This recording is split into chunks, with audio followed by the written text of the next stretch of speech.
Përshëndetje të gjithëve dhe mirë se vini në kanalin tim. Unë jam your favorite YouTuber që javën e kaluar nuk postovi video. Kam vajtur re në Shqipëri, jam kthyer nga Shqipëria njerëz. E vërteta është që ti thash në Shqipëri erdha për punë kryesisht. Vrapova në përbanka, vajta të nxjerr pasaportën dhe thash, "Ok, do filmoj weekendin." Por weekendin fillovën të ndodhen në Shqipëri ose të merren vesh më mirë të gjitha ato gjërat që tashmë dim në Zvernec, në Nard. E nuk isha në mood që të filmoj, e vërteta. Plus, aq se kisha arritur të filmoj. Gjysma të bën me kamerën e madhe, gjysma me një kamerë të vogël të cilën buri im harovi te makina e kushuririt, kështu që nuk I kam ato skenë. Edhe as e di çfarë, lere. Nuk e do as fati të vlogun që të dalë të përfundoj. Por tani we are back nga Shqipëria. Kledi fillovi dhe punën e vet të re, kështu që kjo është një makinë që japën për pak ditë, derisa t'i arrijë një tjetër makinë që do japën për pak muaj, derisa t'i arrijë makina përfundimtare aziendale që japën. Po kjo këtu është një Toyota Yaris, që shumë po më pëlqen mua personalisht, edhe do e desha për makinën time. Që qenë ka shumë e volitshme si makinë. Është për 5 njerëz, por është edhe e vockël, nuk është një makinë gjigante. Kam lekun ta marr këtë si makinë? Jo. Edhe të përdorur reshesën shumë të shtrenjtë, domethënë diku te 18-19.000 euro. Nuk e kuptoj pse. Tajdi më tha që kjo bazohet në kërkesën e popullit, e njerëzve. Sa më shumë njerëz e kërkojnë këtë si makinë, është më shumë iritet. Shumë janë. Po mirë, ka makina të tjera me kilometra pak, e vite prap nuk janë 18.000 euro të përdorura. Nesër. Edhe këtë ditë po e ngasun makinën, sepse përveç po kënaqem, po kaloj realisht shumë bukur. E marr pak edhe dorën, të kuptoj. Po do mundesha unë ta ngas këtë makinën apo jo. E çava.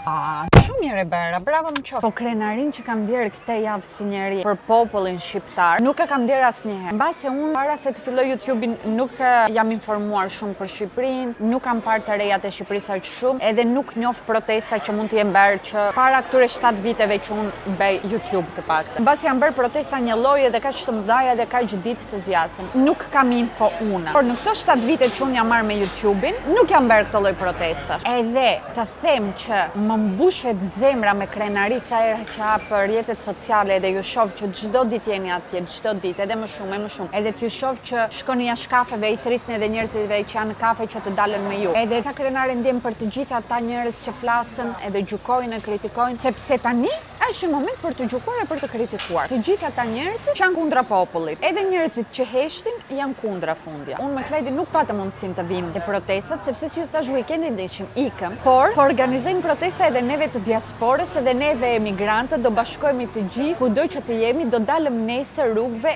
edhe ne. Unë me Klajin do jemi në Bologna, duhet të shkojmë të blejmë kartonin tani, të gjejmë të shkruajmë diçka, të shohim çfarë do marrim me vete, edhe realisht sepse unë e di sa njerëz ka zona ku jetoj shqiptar, edhe ka shumë shqiptar Emilia Romagna, ka plot shqiptar. Shpresoj që nesër të jenë të paktën 20%. Crossing finger që do jenë, sepse kur vinë këtu këngëtar, mblidhemi në festa, lidhen shqiptarët. Shpresoj të mblidhen e për këtë kauzë që është shumë e rëndësishme si sa festat e muzika e diki.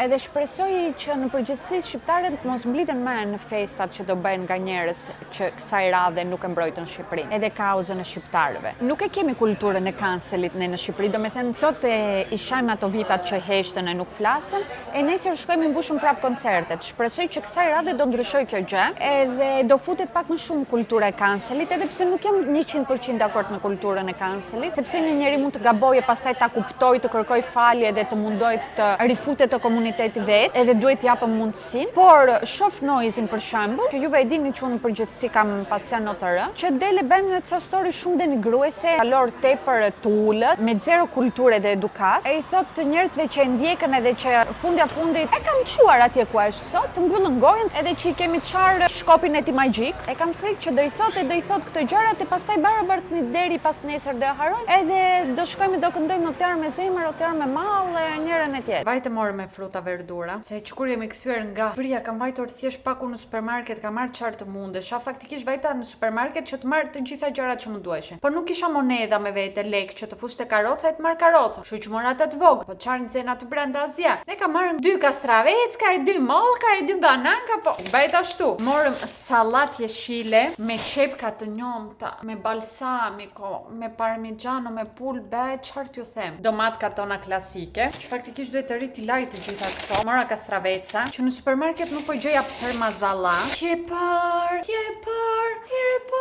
Edhe gjëja më e mirë në botë, qershi, do quajnë duroni. Prodhojnë këtu, te fshatrat rreth e rrotull të vendit që jetojmë ne, e janë më të ëmbla se qershit, më të mëdha kanë edhe ndryshim të ngjyra, më burgundi. Moll të mira, krokante, edhe morëm këto që nuk më pëlqejnë shumë, fare thuajse. Po unë mora këto. Kanë sa cute si që janë. Në Greqi kur isha, nuk e mirënim këto, ishim vetëm ato që janë shurumbullak. Kus do lajt sot do bëjti bukur i largo. Vajtëm xhiro edhe te fura, edhe mora do tortkat që janë me limon brenda, edhe mora një budalla lekçë. Idealisht do duhet ta bëja vetë në shtëpi ose në Greqi. Bëhesh një taj xhamante në Greqi, e bëjmë vetë se është shumë kollaj. E bën Delana kur ishte vockël. Po unë që të bëj një të tërë vetë, nuk e haj. E marr një tek pullcope, quhet sallami embël këtu. Në Greqi themi kormos çokolatas. Është pifur është. Është e mirë? Jo. Po thash. Ajo në Greqi që bëjmë ne është shumë e mirë. Po, do thua se e keqe mund të jetë. Njerëz është e keqe vërtet. Ndiem sikur po ha çorape. Unë duke u rritur, vura re që më pëlqen shumë politika, ose më mirë, ta analizoj politikën, të shoh të kaluarën, të kuptoj ku janë bërë gabime, krimet, të gjej motivat e sotshmja, të kuptoj psikologjinë e popullit e të tjera e të tjera. Disa nga librat e mia të preferuara janë të George Orwell, edhe kush e ka lexuar arrin të kuptoj pse. Duhet se s'bën sipas meje të lexoni Farmën e kafshëve, që është një libër shumë i vogël, plot me kuptim, domethënë çdo faqe ka edhe kuptim. E të gjitha këto kanë të bëjnë me politikën e me njerëzit. Edhe realisht nuk arrit të kuptoj njerëzit që më thonë unë nuk merrem me politikë. Domethënë çfarë do të thënë ti nuk merresh me politikë? Si mundesh të mos merresh me politikë? Edhe unë nuk kuptoj çdo gjë nga politika e geopolitika. Por politika është ushqimi që han, sepse ai ushqimi vjen nga diku, nga ku, pse vjen nga aty? Edhe nuk e marrim për shembull një frut që prodhohet në Shqipëri ta shesim në supermarketet ton, po e marrim nga ku e di unë Italia, Greqia, Brazili, Meksika, whatever. Përveç se ushqimit qanë, çmimi që e paguan këtë ushimin qanë, politikë, shkolla që ti çon fëmijën tënd, politikë është spitali që ty të duhet se s'ben. Uroj të gjithë të kemi shëndet, po do në një pikë të jetës tënde do sëmuresh. Politikë janë të gjitha institucionet ku ti shkon për dokumentat. Akoma gjëja me thjesht pasaporta. Ju thash vajta të bëj pasaportën në Shqipëri tani, edhe ishte mbase viti i parë që po e bëj pa babin, sepse hera e fundit që kisha bërë ishte 2016, kishim vajtur me babin ta bëjmë. Si fillim vajta të pyes çfarë më duhet të kem vete. Unë bëra një research te ChatGPT-ja që është bërë shoku jonë në ngushtë, po më tha që nga institucioni në institucion disa rregulla të vogla ndrojnë. Për shembull në disa institucione duhet të çosh ti fotografitë e pasaportës, në disa ti bëjnë aty në vend. E thash me që kam marrë fërshpisht, po shkoj të pyes çfarë më duhet. Edhe ishte një gjatë që mjaft mos e madhe. Më tha të duhet pasaporta e vjetër, karta identitetit edhe një kupon. E i thash unë, ok, po kuponin ku ta paguaj? Më tha te posta paguhet ose elektronikisht. I thash online, ku mund ta paguaj online? I thash te Albania, më tha, e di unë tha me gocë, po kam dëgjuar që bëhet edhe online. Tani, një person që paguhet me shumë mundësi me lekët e shtetit, që lekët e shtetit janë lekët e popullit, do me thënë nga neve dalen lekët e shtetit, nuk e se shteti ka lek, printon lek për veten e vet, i merr nga taksat tona. Është i futur atje, edhe nuk di të më thot ku e paguaj kuponin online. Nuk ka faj xhaxhi. Faj ka kush e ka futur xhaxhin atje. Kështu që politika na rrethon çdo ditë të jetës tonë. E kur shoh njerëz që janë kaq apatik, nuk arrit dot ta kuptoj unë brenda meje si ka mundësi të jenë kështu. Unë e di që audienca ime është pak më ndryshe, sepse një njeri që më dedikon 30 minuta, 20, 40 nga jeta e vet që të më ndjek e dëgjon gjërat që them unë, do të thënë që dikush gjen interes ose dikush e veten e vet. Këtu kemi folur gjithmonë për të gjitha gjërat që ndodhen si në Shqipëri, ashtu edhe rreth e rrotull botës. Edhe nga komentet arrit të kuptoj sa i ndarësh populli, do të thënë kush është me mua, kush nuk është me mua, jo sepse të gjithë duhet të jenë me mua. E bukur është që çdo njeri të ketë mendimet e veta e të shpreh. Por për shembull, si u thash para një videoje, nuk e mbaj mend, për Izraelin që më tha një gotë stop mbrojtjen e Palestinës. Sipas meje kjo nuk është opinion, kjo është mungesë informacioni. Nuk je informuar nga ana e historisë. Nuk e marr me politikën. E në shumë raste të tjera kam marrë që njerëzit më thonë, Angela ç'na duhet neve me këto, kemi problemet tona. Unë e kuptoj që çdo njeri ka jetën e vet, e përditshmërinë e vet. Po për mua një njeri që nuk informohet edhe nuk intereson fare, është një civil jo aktiv, një qytetar jo aktiv, është një qytetar i heshtur, sepse ti po nuk ke informacion, nuk mund të kesh as opinion, nuk mundesh as të flasësh. Edhe si mundet një popull i heshtur e jo aktiv të sjell revolucion te shteti vet? Edhe Shqipëria është një shtet që ka nevojë për revolucion, njerëz. E dim të gjithë. Kur flas për Shqipërinë, e them problematika që ka shteti, nuk e bëj për ta shar. E bëj sepse shikoj problematika që unë do desha mos ishin, por nuk mundem ta dua vetëm unë edhe të ndryshoj. Do duhet ta doam të gjithë. E kjo protesta është e rëndësishme sepse është protesta e rinisë. Duhet të jetë protesta e rinisë. Duhet të jetë protesta e Gen Z-s. Duhet të jetë protesta e atyre që realisht duan të sjellën ndryshimin. E do më thuash do futet një kryeministër tjetër edhe çdo gjë do shkojë në rregull? Absolutisht jo. Jo, nuk mundet të ndodhë kështu. Që të vinë ndryshimi duhet të vinë nga çdo person, nga çdo individ veç e veç. Duhet jemi ne të parët që nuk hedhëm plerat poshtë në tokë. Ditën e parë që arritëm në Shqipëri, arritëm të mërkurën, ditën e Bajramit, gëzuar të gjithëve juve që festoni Bajramin. Deshim të shkojmë deri te Exchange që janë 4 minuta rrugë në Kem, të ndrojmë lek. Edhe po shikoja në rrugë poshtë. Ishte plot plera, çeska patatina, molto, cigare, vu, shishe plastike. Po i thosha Klajdit, shife sa gjunaf, po i thosha shife qa pisleku. Edhe po i diskutonin bile sepse unë jetoj në Fresk, që është edhe Bunkarti, edhe vinë shumë turista, shoh shumë turista, çdo vit më shumë turista. E po i thosha, ja një xhiro të bëj turisti, të dalë të shoh një lagje ndryshe nga Tirana, qendra, bloku. Biles Fresku supozohet që është më afër natyrës, të dalë një xhiro të shoh, shife çfarë do shoh. Edhe jo vetëm turisti, neve, pse të duhet të shohim ne. Edhe shumë herë kam parë fëmijë, ja u kam thënë edhe këtu si historitën, por kanë kaluar vite. Çajin diçka edhe marrën edhe edhen. E dua ti flas në atë momente, ti them të lutem shumë të keqen teta, mos i hit. Por nuk është puna ime ta bëj, është puna e prindrit që kanë ngjitur ta bëjnë këtë gjë. Unë kur nuk gjej ku të hedh plerat në Shqipëri, sepse do thotë dikush nuk ka shumë kosha. Edhe është e vërtet, po duhet ne të kërkojmë më shumë kosha. Edhe dini çfarë jam pro gjobave, duhet të fillojmë të vëmë gjoba njerëzve të hedhën plera poshtë, sepse vetëm kështu disa njerëz mësojnë, nuk mësojnë thjesht duke i thënë që është mirë mos i hedhësh plerat poshtë. Domethënë bëjmë një protestë gjigante për tokën tonë, për natyrën. E nga ana tjetër, në përditshmëri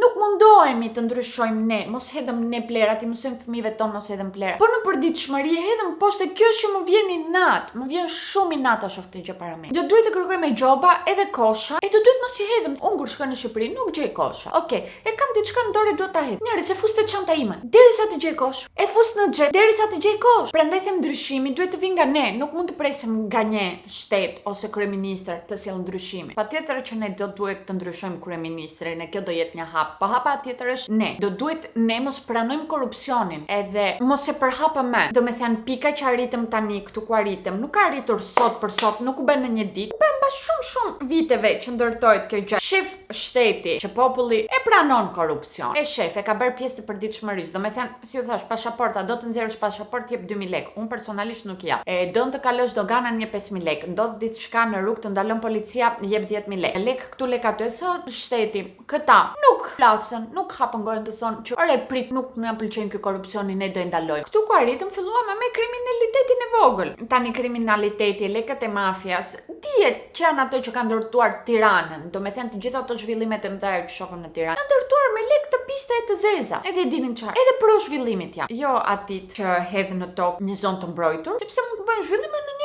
vende të tjera. Nuk e kuptoj pse duhet të shkojmë të kapëm një zonë të mbrojtur. Edhe thot kryeministri jon, unë ja u kam thënë kaq vite se kuptoj pse po bëni kështu tani sot. Kështu tani sot zoti jon kryeministër po bëjmë sepse u lodhëm. Shqyr arriti pika që rinia e popullit u lodh. Nuk e ka vetëm për këtë, e ka për të gjitha populli jot, zoti kryeministër. Hangre, ndejnë të gjitha ato vjet aty. Thoj se diktatura është bërë. Oligarkët, mbretët, diktatorët, ata e mbajnë kështu për qafe një vend dhe nuk e lejnë që të vjet dikush tjetër. U lodhëm zoti kryeministër. Prandaj ndodh kjo, për të gjitha ndodh kjo, nuk ndodh vetëm për Zvërnecin. Por shqyr që na u dha Zvërneci që të çohemi. Shqyr nga një ran. Po thosha, edhe pro zhvillimit jam. Për zhvillimit me kuptim, transparencë totale. Ti e ke për detyrë çdo pjesë të Shqipërisë që shet ose nuk e shite, po edhe me koncepcione, nuk e di fjalën korrekte kush është në shqip. Edhe për 100 vit që ata ta punojnë për barabartë toka në angelet net. Çdo gjë marrëveshje që ti bën e ke për detyrë të jesh 100% transparent, me dokumenta, me letra, me researches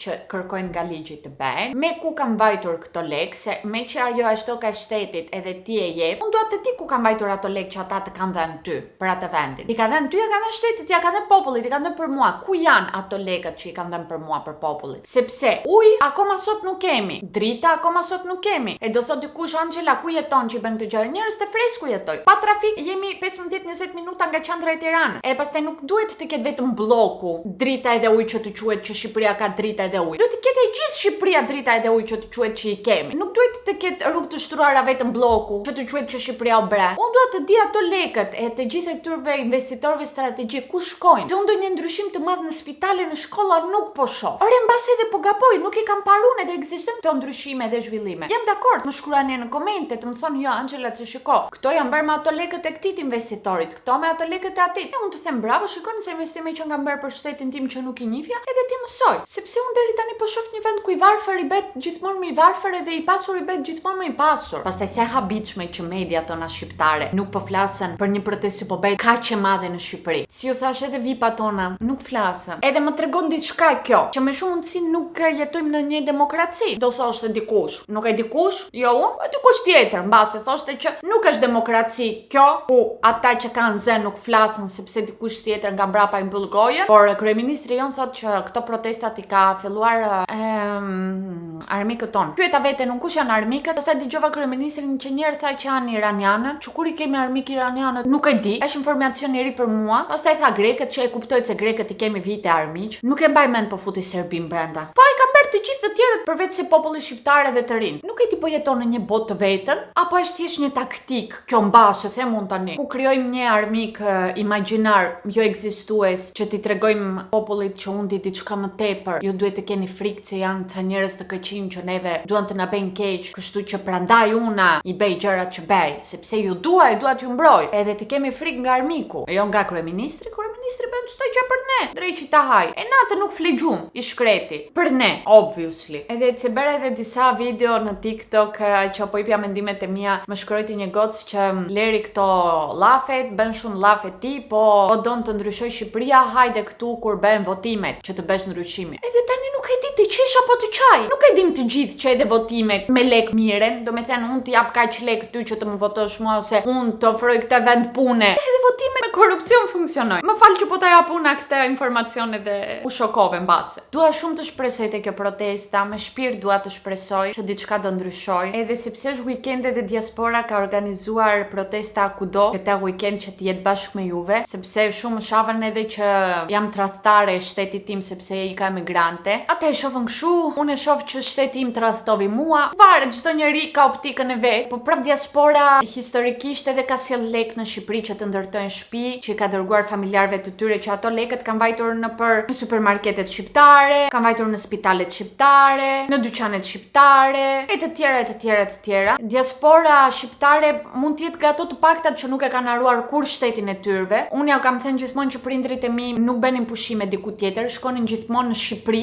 ktheheshin gjithmonë në atë dhe në gusht. Edhe këtë kanë bërë shumica e shqiptarëve, jo prindrit e mi. Edhe prap tani diaspora po mblidhet që të tregojmë që jemi me ju, që t'ju reprezentojmë edhe jashtë shtetit, që sa më shumë njerëz të mësojnë çfarë po ndodh në Shqipëri, duke qenë që mediat shqiptare nuk tregojnë çfarë ndodh në Shqipëri, të flasim neve edhe këtu, e të dëgjojtë edhe këtu çfarë po ndodh. Asnjë ndryshim nuk ka erdhur asnjëherë nga një njerëz që ri i ulur në divan ose i ulur në një karrige pi kafe. Çdo ndryshim i madh që ka ndodhur në këtë botë ka erdhur nga njerëz që kanë besuar thellë në shpirtin e tyre që mund të ndryshojnë diçka, e kanë dalë në rrugë. Për të drejtat e femrave sa herë ju kam folur, domethënë kanë vdekur femra që ne kemi të drejtën sot të arsimit, të punojmë.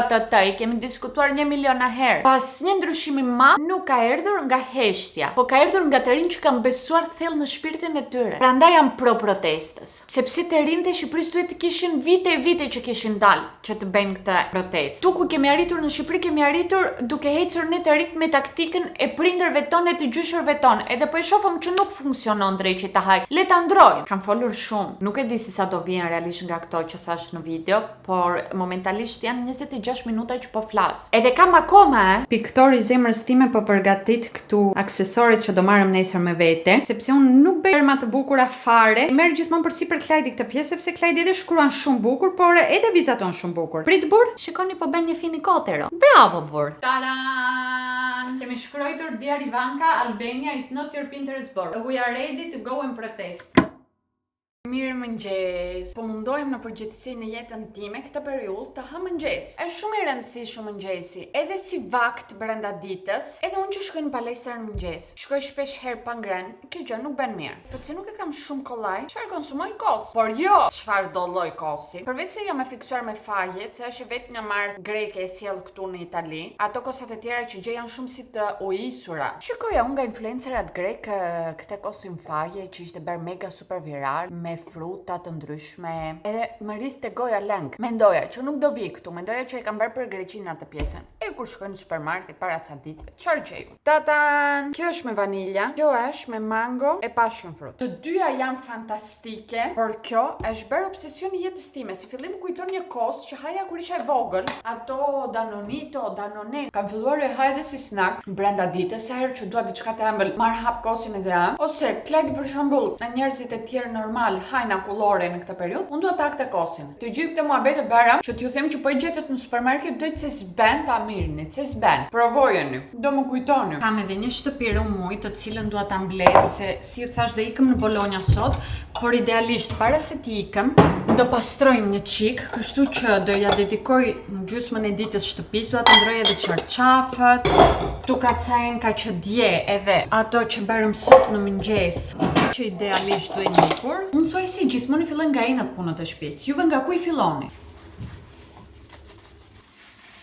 Do ndroj njërë bizhame, të vesh roba shtëpie, që t'jem rehat, të vesh një bluzë këtë bardhë dhe një pal shorts, shumë shorts, këto shorts, me sa po shof. Mirë që si kam veshur do njërë në palestër. Por në shtëpi shumë mirë janë, sepse jam e sigur që do t'irësit, e këto do i vej për të larë e do hy edhe unë të lajmë. Pastaj banja është zona me shpesht që unë pastroj brenda ditës, edhe që e pastroj çdo ditë jetës time dhe është ajo që barabart vazhdon të bëhet më qelbur nga të gjitha, nuk e duroj dot më. Mundet sallonin për shembull një ditë mos e pastroj. Nuk do e prek me dorë. Banja nuk bëhet fjalë të vi një ditë atil. E prap, është e parë që nuk shifet me sytë e ballit. Kam larë këtë javë këto që i mbajt e divani, sepse tani nuk mbajnë me, duhet futur poshtë krevatit. Thjesht kam haruar t'i them Klajtit të më hap krevat. Tu në tavolinë gjetet gjithmonë stabile edhe MacBooku i vjetër, nuk e di pse. Po më vjen edhe keq ta hedh. Për ta hedhur nuk do e hedh, po t'ia fal, nuk njoh njëri që e don, plus është shumë i vjetër edhe nuk bën kush e di çfarë punë. Do pastroj pak edhe këtu tavolinën. Duhet të kujtojmë të marr lulka të freskëta për vazon time.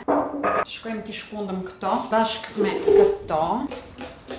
Këtë javë që u ktheva nga Shqipëria kam filluar përsëri të pastroj dritarit. Nuk e di sa herë kam bërë që kur ka hyrë pranvera deri tani, por e kam bërë disa. Edhe pse kanë kaluar 4 ditë që e kam bërë këtë dritare në kuzhinës, prapë më vjen ta kapet ta bëj. Nuk e di si ka mundësi kjo gjë. Ndërkohë që tavolina po thahet, duhet ta marr këtë, ta nxjerr jashtë ta ajroset pak.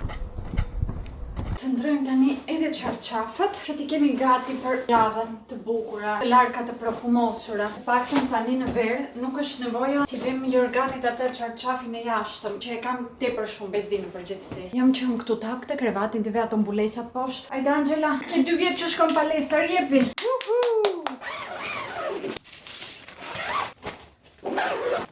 Dhe nuk shtrojmë dot çarçafet, pa u vënë edhe fshesa njerë të mbledhëm plurin.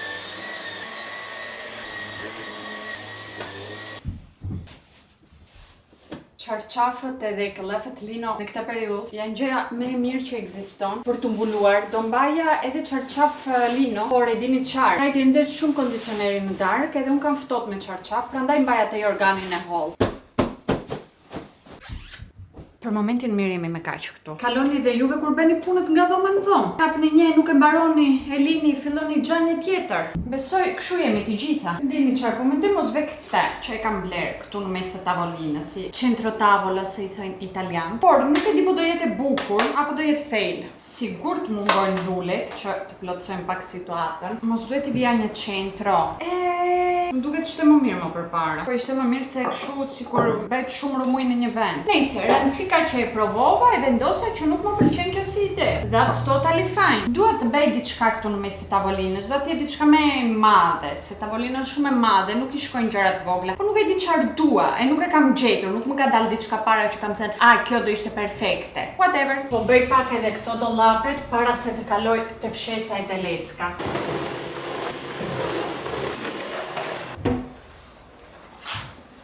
Get ready with me, por që jam gjaber gati, vesha një bluzë të thjesht, vesha pantallonka të shkurtra, kështu 3 qerekshe, sepse realisht nuk po shkojmë për të bërë sfilat mode në protest, po shkojmë të kërkojmë 1, 2, 3, 10, 20 të drejta. Okej, nuk arrita të shlodhem dot fare, se mbajra të gjitha punët, edhe jo të gjitha. Se truri mua më thot që sot do pastroj, dua ta pastroj të gjithë shtëpinë, dua t'i bëj të gjitha me themel. Po nuk bëhet kështu. Mirë është të bëhet sot kuzhina, nesër banja, pas nesër dhoma e gjumit, pas nesër një gjë tjetër. Edhe kështu me radhë, jo të gjitha bashkë si dua t'i bëj unë. Kështu që bera, lava pak trupin sepse dihet me kohën që ka tani.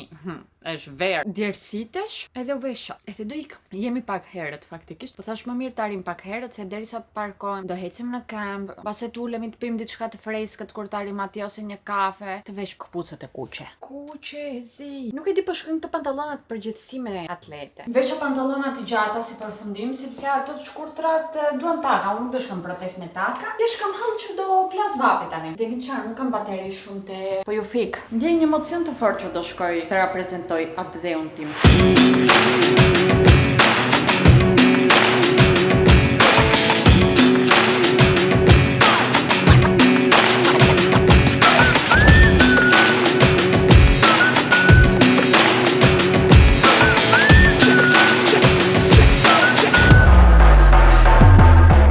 Është emocion unik të jesh në protest, të mblidheni gjithë ata njerëz për një kauzë specifike. Ishin mjaft njerëz, bravo na qof, do mund të ishin shumë më tepër, domethënë nga zona jon, nga aq sa njohëm ne, nuk ishte asnjë njeri. E shpresoj që të ketë arritur mesazhi që diaspora është aty me ju.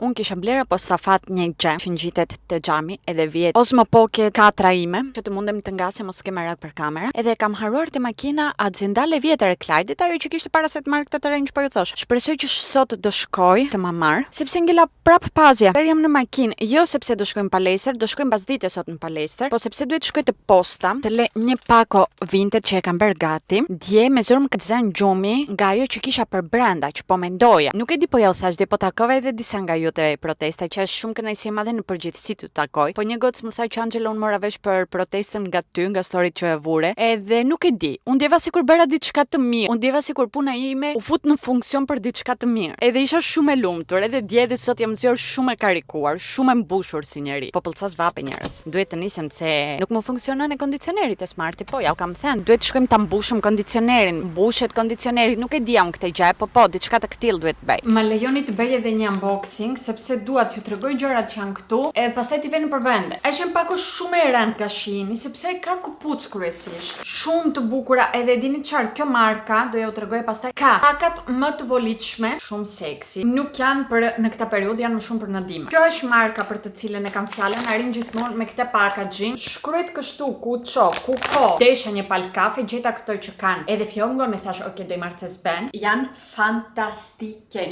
E shikoni ngjyrën gold. Nuk e di po do vesh ndonjëherë këpucë gold, por mendova që është ngjyra e verës kjo. Prit shoh po kanë të njëjtën tak, jo nuk është e njëjta, kjo është më e lartër. Janë kafe, por e kanë takën ndryshe. Edhe janë para kështu, edhe në këmbë janë shumë të bukura edhe shumë elegante këto. Look at this. Mora edhe shapka për ditëshmërie, mora edhe besh, apo janë të bardha këtore. Po pësojnë frakt. Është njëjta këpucë me atë golden, po në të bardhë. Don't ask me why. Këto mjullë si kam e në të bardha e në të zeza, thjesht janë umbullake para edhe jo katrore. Këto mjullës të mbyllura me fjongo përsëri. Kjo thret emrin tim. Do hap deng me këpucë. Ja, këto janë realisht besh. Po e njëjta këpucë në besh. Kjo është hyperkonsumizëm. Si do e mbaj unë këtë tani? E shef këtë kështu. E thuaj që është shami, që të kërcej nusja në dasëm. Jo, sepse kjo është kapele. Nuk jam e sigurt po bën për mua kjo stil. Tani kemi kaluar te faza e aksesoreve. Mendoja që do jetë pak më elegante si stil. Ndjem sikur janë 50 cent. Ky byzylyku që është shumë i bukur. Diçka doli mirë nga aksesoret. Këto vethkat duken yll. Kjo është një varse që janë 2 në 1. Edhe do duket disi kështu. Dhe në fund mora një kapele që shpresoj t'i rregullohet forma. Tani ishte pak e shtypur aty brenda, se kështu dukem si shtrig. Do i gjeni të gjitha kodet e produkteve, po ju pëlqevi diçka e caktuar te description box, i kemi thënë 1000 herë, po vazhdoj. Do filloj të fshi pak këtu jashtë. Po, sa mirë manga që kare. Plot. Kjo them për terren e fundit e kryeministrit ton, që doli dje e tha që influencerat që rinë dalën për protesta e më gjykojnë mua, ato mbledhen lek duke treguar centimetra nga trupi tyre dhe nuk paguajnë taksa. Unë se dija që influencerat pas kanë qenë problemi më i madh i ekonomisë në Shqipëri. Mirë që doli tani e na i tha. Mendoja që ishin më shumë ata që bëjnë ndërtime, kulla, edhe nuk paguajnë taksa, ose korrupsioni, ose kriminaliteti. Po pas kanë qenë influencerat, jo, na informovi tani kryeministri që ata kanë krijuar probleme në ekonominë tonë me evazionin fiskal, sepse veç influencerat faktikisht bëjnë evazion fiskal në Shqipëri, asnjë tjetër. E problemi më i madh janë ato 100, 200, 300, 500, 1000 euro marrën influencerat cifrat, jo ato milionat ose miliardat të evazioneve fiskale të punimeve të mëdhaja, edhe të këtyre investimeve strategjike. Ato nuk janë gjë. Neve kemi prishur Shqipërinë, po nuk e dini, ja e mësuat tani edhe juve. Edhe dini çfarë më pëlqen, që del një kryeministër edhe bën fjalim për këto gjërat, duke gjykuar femrat edhe trupat e tyre, që është gjëja më seksiste që mund të bësh, edhe bën me lehtësinë më të madhe në botë. Mënyra se si ka ironizuar të gjithë këto ditë popullin që del në protestë, edhe të gjithë ata që mbështesin këtë popullin, është një niveli tjetër. Do i shkonte më shumë të bënte drama TikToku e Ramës, se sa të jetë kryeministër edhe të flasë në këtë lloj mënyre, sepse asnjë nga ato që ka thënë deri tani nuk është politically correctly. Do më thuash ku interesohet Shqipëria për politically correctly? Shqipëria mbase jo, po bota po. Edhe po don ti të bësh pjesë e botës e Europës, le të themi, tu duhet të fillosh të kujdesesh edhe ti për mënyrën se si flet, si shprehesh, edhe për politically correct. Më pëlqevi shumë një xhaxhi dietë protesta që tha: "Ne gjenerata e vjetër jemi gjenerate djegur, edhe nuk kemi luftuar si do duheshe për fëmijët tonë. Kështu që ata sot duhet të vuajnë gabimet tona." E tha të paktën le të mundohemi tani të ndryshojmë diçka, duke mbështetur gjeneratën e re të thras, të ketë zet, të dalë në rrugë e të kërkojë. E di që në këtë video shumë njerëz nuk do i gjej dakord me mua, edhe di që i gjithë vlogu rrethet gjatë njëjtit muhabete tematike, por tani le të jemi realist, nuk mundem të bëj një vlog ku flas 5 minuta për këtë gjë, pastaj bëj sikur nuk ka ndodhur asgjë, sepse ky është realiteti jon, ky është aktualiteti jon, edhe unë personalisht preferoj të merrem me këtë tani. Shpresoj mos ju ke mërzitur shumë.